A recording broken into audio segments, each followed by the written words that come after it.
Okay, so in today's video about Algorand, at first we are going to have a short-term analysis and see what is going on in this area. And then we are going to go on some higher time frames and see what is going on overall. And I'm going to, unlike a lot of other videos, show you a potential bearish scenario this time. However, I'm going to tell you why that may not be necessarily the case. So with that said, hi everyone, welcome back. I hope you're having a great time with your family and loved ones. And let's go on 30-minute chart, zoom out a bit more and see what is happening. So if you remember, the last time that we talked about algo, I believe we were somewhere around these areas and I was saying we may have a move on the downside, but as long as in that move, we're not going to take this low and also this one, we can say maybe overall we are dealing with a 1-2 scenario, and after our wave 2 is over, I'm hoping that we get a big move up into wave 3, 4, 5. So what happened? Definitely not this scenario, and as you can see, in this move down in algo, which we got recently, we actually took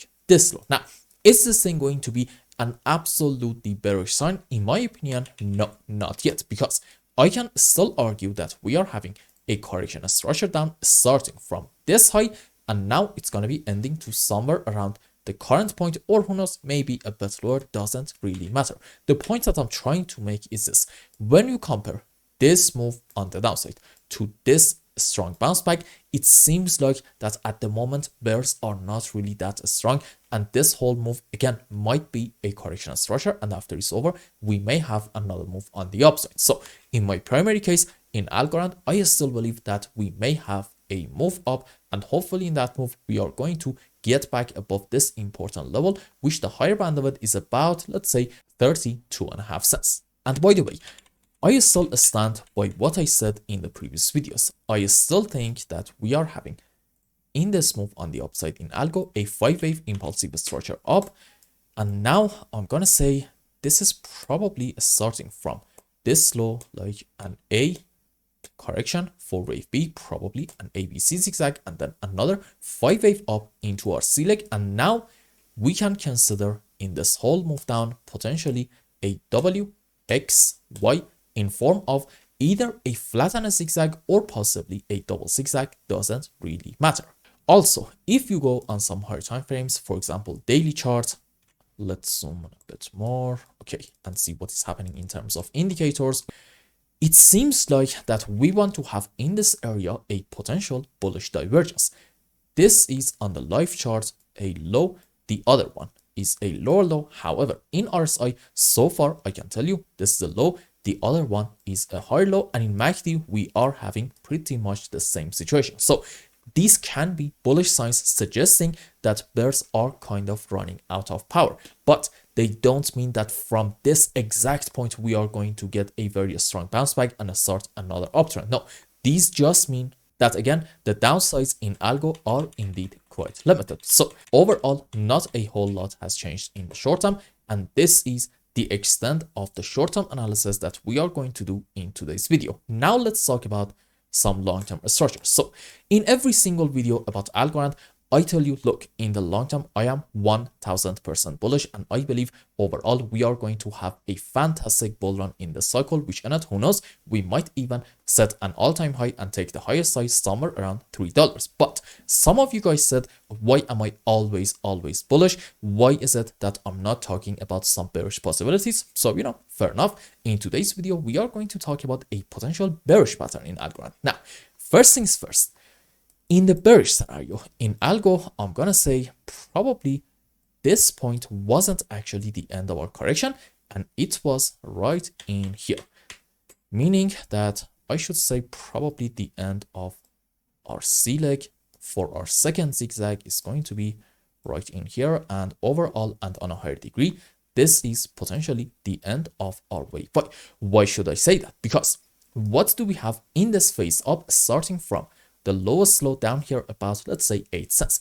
An unbelievably clear 1, 2, 3, 4, 5 wave impulsive structure on the upside with all the subwaves. So if you want to be bearish in Algorand, then the only possibility that you can think of in the mid to long term is going to be, you probably know it, an A, B, C zigzag, which the subwaves for it are going to be like this: 1, 2, 3, 4, 5 wave up into an A leg correction for wave B, maybe ABC, maybe WXY, maybe even a triangle, doesn't matter. And then another 5 wave up into our C leg. There we go. Now let's go on the live chart and count some waves and see what is going on. So in the last move up in algo, I can tell you, maybe starting from this point, we are having, 5 wave up into a wave 1, correction for wave 2, and then, yes, 1, 2, 3, 4, 5 wave up to about, I would say probably this point into a wave 3, correction for 4, and this can be, I guess, sure, another move up into wave 5, and also in this phase, we had another 5 wave up. So again, if you want to be bearish in algo, you can argue that we are having in here so far an A, B, C zigzag structure, and our move up is over. And potentially from the current point, we are going to have maybe like a very strong move down in order to set new lows and take the lowest low all the way down here about 8 cents. Can this be a possibility? The answer is yes. However, I don't know about you guys. For me, this is not going to be my primary case, and I'm going to tell you why. Let's go on a less busy chart, maybe from, let's say, crypto.com. Yeah, sure. Okay. So here's the thing. If this is actually an ABC zigzag and our move up is over in algo, then okay, from the side, we must start a very strong move down in order to set new lows. And that strong move down is going to be in form of a 1, 2, 3, 4, 5 wave impulsive structure. Now, here is a very, very important point, and I need you to listen very carefully to what I'm about to say. In any kind of 5 waves on the down or maybe upside, doesn't really matter, wave 3 cannot be the smallest wave. This is a big no-no in Elias waves. Remember this one. Now let's go on the live chart, zoom in more, excuse me, and let's put the chart first on regular scale. So here's the question. How exactly are we able to find from the side to about here in this initial move on the downside off of the highest side an impulsive structure down? I think our best shot at finding an impulse is if we say this is 1, this is 2, wave 3, correction for 4, another move down into wave 5. In that case, is wave 3 the smallest wave or not? Let's measure our waves from this point to about here and compare it to wave 1 and 5. Is it smaller than wave 1? Okay, so let's zoom in more. As you can see, the answer is by a decent margin right in here. Yes. Is it also smaller than wave 5? Let's just measure it. There we go. Also, yes. So what's the messaging here? In my opinion, in Algorand, starting from the high side, because we cannot find a solid 5 wave down, we are actually having a correction structure and not an impulse. And after this correction is over, I'm going to tell you, according to my primary scenario, we're going to get a fantastic move up and have a great bull run in this cycle. That's why my primary scenario is not actually going to be the bearish one, and I still stand by the bullish possibility 100%. Now, you might say, well, okay, I am actually cheating around this area, and maybe we are able to find from the side to about here. I don't know how, but let's say somehow, like, yep, sure, let's say 5 down to about this point, and then maybe this is going to be like a flatter structure into wave 2, another move down into wave 3, correction for 4, another move on the downside into wave 5, and at that point, maybe wave 3 is going to be bigger than wave 1, which means it is possible to find an impulse in this initial move on the downside. Well, okay, here is another very important reason to believe this isn't actually an impulse. Let's check out Algorand's chart relative to Bitcoin. Let's go on Binance's one. Okay, maybe go on H4 timeframe. So here's the thing. If in algo, in that initial move down, we are having a 5 wave down, then it must be the case also in this initial move on the downside, correct? Okay, let's measure it from this high to about here. Is this supposedly wave 3 smaller than wave 5? The answer is, as you can see, absolutely. Is it also smaller than wave 1?